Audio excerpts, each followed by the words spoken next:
Hola, ¿qué tal? Nuevamente bienvenidos a este espacio educativo llamado Tecnoeducación en tiempos de crisis. Mi nombre es Marvin Enrique Gutiérrez y el día de hoy vamos a trabajar en el área de ciencias sociales con alumnos de tercero básico y trabajaremos los temas de terrorismo, de actos de lesa humanidad cometidos por el gobierno militar durante el conflicto interno armado. Vamos a ver, y como muchos ya tenemos conocimientos, que durante los gobiernos militares la mayoría de personas indígenas fueron muy afectados, ya que sufrieron secuestros, violaciones, ejecuciones extrajudiciales, desapariciones forzosas y un sinfín de delitos que hoy en día algunas personas todavía siguen luchando para que se haga justicia por esos actos cometidos durante el conflicto armado interno. A continuación vamos a ver la presente línea de tiempo.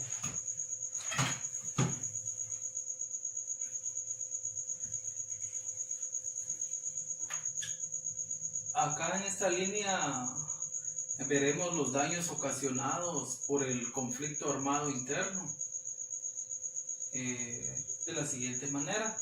En 1954 inicia con un golpe militar liderado por el coronel Carlos Castillo Armas. Consigue derrocar al presidente Jacobo Arbenz. Después de esto, después de derrocar a Jacobo Arbenz, Castillo elimina las reformas agrarias. Estas reformas beneficiaban a los campesinos y a las personas agricultores de escasos recursos de ese entonces. Asimismo, también les niega el derecho de poder votar a las personas analfabetas. En 1960 estalla la guerra civil. Se desencadena el conflicto armado entre grupos de guerrilleros progresistas y las fuerzas militares. El conflicto se caracteriza por secuestros, violencias sexuales, asesinatos y cuerpos arrojados a fosas comunes. La mayoría de víctimas, personas indígenas. En 1970 se produce una escalada violencia contra los pueblos indígenas. Si podemos darnos cuenta, de 1960 a 1970 ya van 10 años que siguen ejecutándose violaciones, asesinatos, desapariciones forzosas en contra de los pueblos indígenas. Dice que acá en 1970, tras una breve restauración del poder civil bajo el mando del presidente César Méndez, Carlos Arana es elegido con el apoyo del ejército como presidente y se intensifica la violencia nuevamente contra los grupos de guatemaltecos indígenas y grupos de guerrilleros. En 1982 la Constitución queda anulada. Este hecho fue realizado por el general Efraín Ríos Montt, quien anula la Constitución de 1965 y disuelve el Congreso y forma patrullas locales de defensa civil para tratar de ganar terreno a los guerrilleros con la ayuda del ejército. Si se dan cuenta, la ambición aquí de parte de estos gobiernos siempre fue quitarle sus propiedades o los terrenos a los pueblos indígenas, ya que eran las personas más débiles, desconocían de sus derechos, no había quien abogara por ellos, eran unas víctimas perfectas para despojarlos de sus pertenencias. En 1985 se reanudan nuevamente las elecciones democráticas. Se elabora una nueva constitución y vuelven a celebrarse las elecciones presidenciales democráticas. Nos vamos a 1994.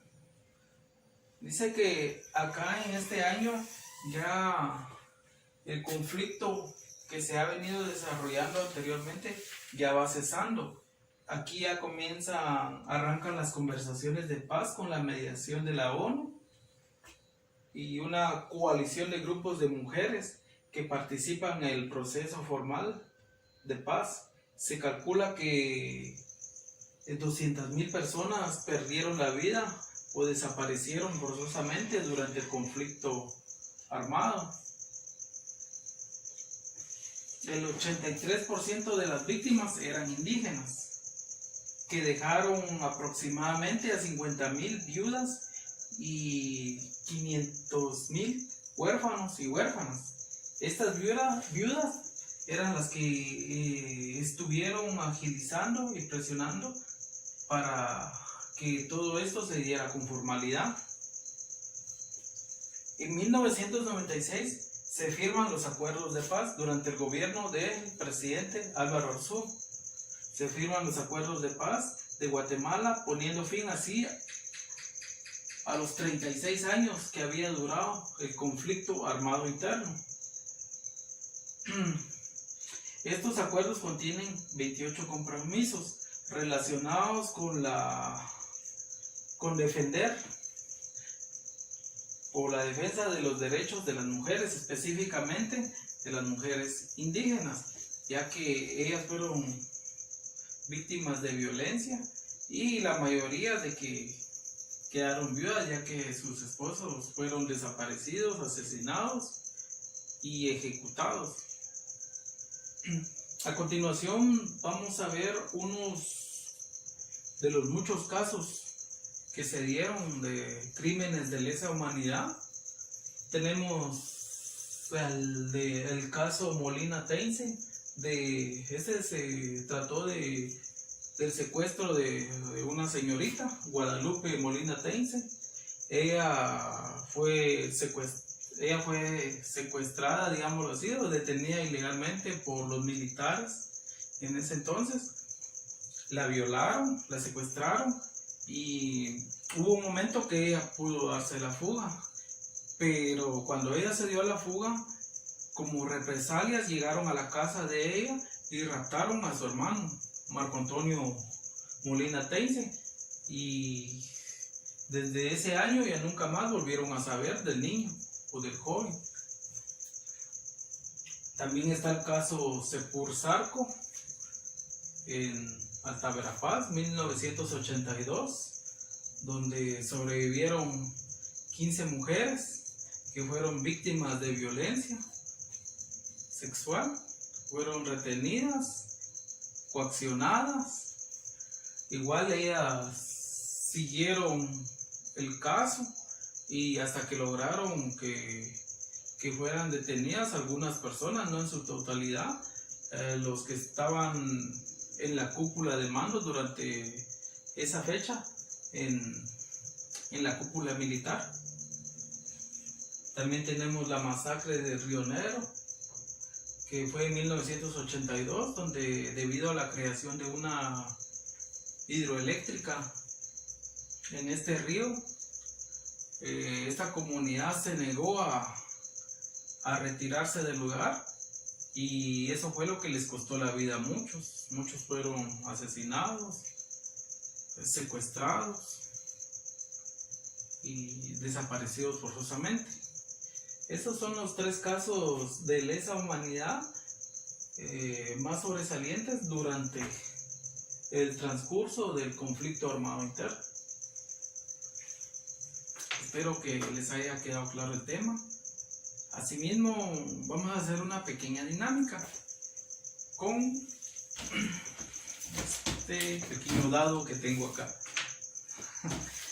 Yo les voy a girar el dado, y la pregunta que me quede en la parte de arriba la resolveremos de acuerdo a lo que vimos en esta presentación.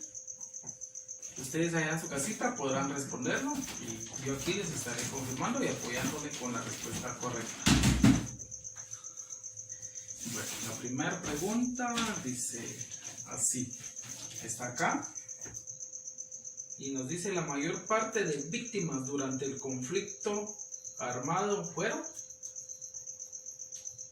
A ver, ¿cómo podemos terminar este enunciado? ¿Quiénes fueron? Lo mencionamos, ¿verdad? Que fue la población indígena. No sé si esa fue la respuesta que ustedes dieron allá en casa, y si así fue, están en lo correcto. Seguimos con otra pregunta como el lado preguntó. No se vale ver el cartel, ver a los lados, y dice: ¿quién eliminó las reformas agrarias? Si pusimos atención, sabemos que fue el coronel Carlos Castillo quien eliminó por completo las reformas agrarias. Vamos a ver otra pregunta. Esta está fácil. ¿En qué año se firman los acuerdos de paz? A ver, ¿en qué año?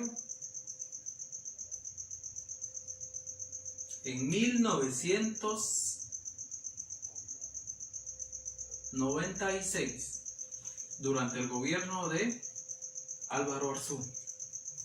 Si esa fue su respuesta, están en lo correcto. Una última. Vamos a ver, esa la respondimos.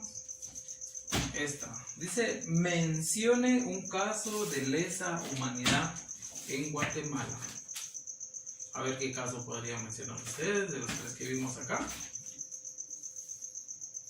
El caso de Río Negro sería uno. Bueno, amigos, espero que les haya servido de algo el tema visto el día de hoy, la información proporcionada.